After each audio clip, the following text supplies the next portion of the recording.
चला आता मुलांनो इकडे लक्ष द्या. मी इथे चित्र काढलेलं दिसत आहे. कशाचं चित्र आहे हे? सूर्याचं चित्र आहे. मग ह्या सूर्याच्या चित्रावरून आणि ह्या किरणांवरून तुम्हाला एका मुलाचं नाव त्यामधून शोधायचं आहे.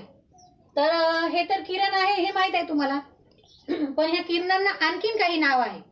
ते जर नाव तुम्हाला आलं तर मुलाचं नाव तुम्हाला लिहिता येणार. आलं लक्षात? येते दुर्गा?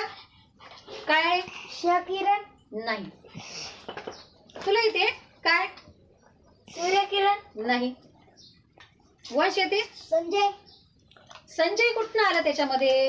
मी काय म्हटलं, हा सूर्य आहे आणि हे किरण आहे की नाही, तर सूर्य किरण तर येणारच नाही. ह्या किरणांना आणखीन एक नाव आहे. काय आहे? सूर्य नाही. मॅडम श्रावणला येते? तुला येते काय? सूरज नाही. तुला येते? प्रकाश मग पूर्ण नाव काय होईल सूर्याला धरून? दोन्ही? रवी प्रकाश नाही. मॅडम पहा आता किती सुंदर नाव लिहितो तू.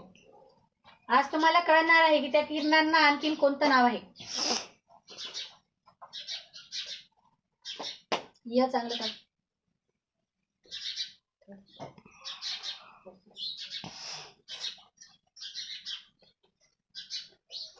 याला म्हणतात सामान्य ज्ञान.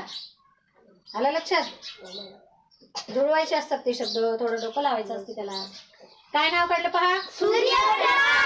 सूर्यप्रकाश कोणाचं नाव आहे? मग एका मुलाचं किंवा मोठ्या माणसांचं पण असते. आलं लक्षात? हे या किरणांना प्रकाश, सूर्य असल्याने त्याचे किरण पडतात ना, मग किरणांचं काय येते आपल्याला? प्रकाश येते की नाही? चला श्रावणसाठी जोरदार टाळ्या.